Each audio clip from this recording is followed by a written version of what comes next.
Hi guys, welcome back to స్వాత్ర kitchen. ఇవాళ మన రెసిపీ ముంబైలో ఎంత ఫేమస్ అయిన స్ట్రీట్ స్టైల్ తవా పులావ్ని ఎలా చేసుకోవాలో చూపిస్తాను. ఈజీగా టేస్టీగా చేసి పెట్టేసుకోవచ్చు.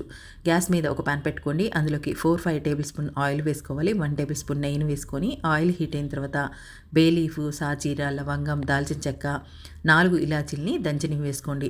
అలాగే ఇందులోకి ఒక ఆనియన్ సన్నగా కట్ చేసింది వేసుకోండి. 3 లేక 4 పచ్చిమిర్చి చీలికలను కూడా వేసుకొని ఒక 2 నిమిషాల పాటు కలుపుతూ ఫ్రై చేసుకోవాలి. తర్వాత ఇందులోకి 1 కప్పు సన్నగా కట్ చేసిన ఆలూని, 1 కప్పు సన్నగా కట్ చేసిన బీన్స్ని, 1 కప్పు సన్నగా కట్ చేసిన క్యారెట్ని కూడా వేసుకొని ఒక 5 నిమిషాల పాటు కలుపుతూ ఫ్రై చేసుకున్న తర్వాత ఇందులోకి సన్నగా కట్ చేసుకున్న కలర్ క్యాప్సికమ్ను కూడా 1 కప్పు వేసుకోండి.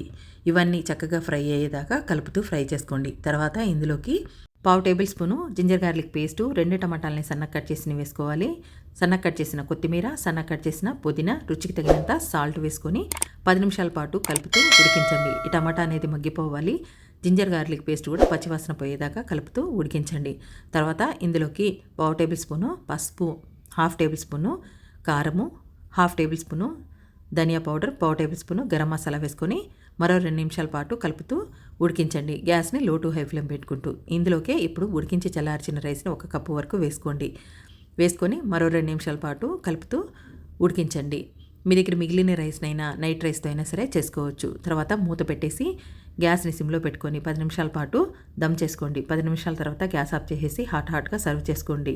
So tasty Mumbai famous street style tawa pulao ready అయిపోయింది. సో ఈ రైస్ పిల్లలకి లంచ్ బాక్స్లో కూడా ఈజీగా చేసేసి పెట్టుకోవచ్చు మార్నింగ్ టైము. సో ఇంకేంటి ఆలస్యం, మీరు కూడా ప్రిపేర్ చేయండి. మీకు ఎలా వచ్చిందో కామెంట్ చేయండి. వీడియోని అసలు లైక్ చేయండి, షేర్ చేయండి. Thanks for watching.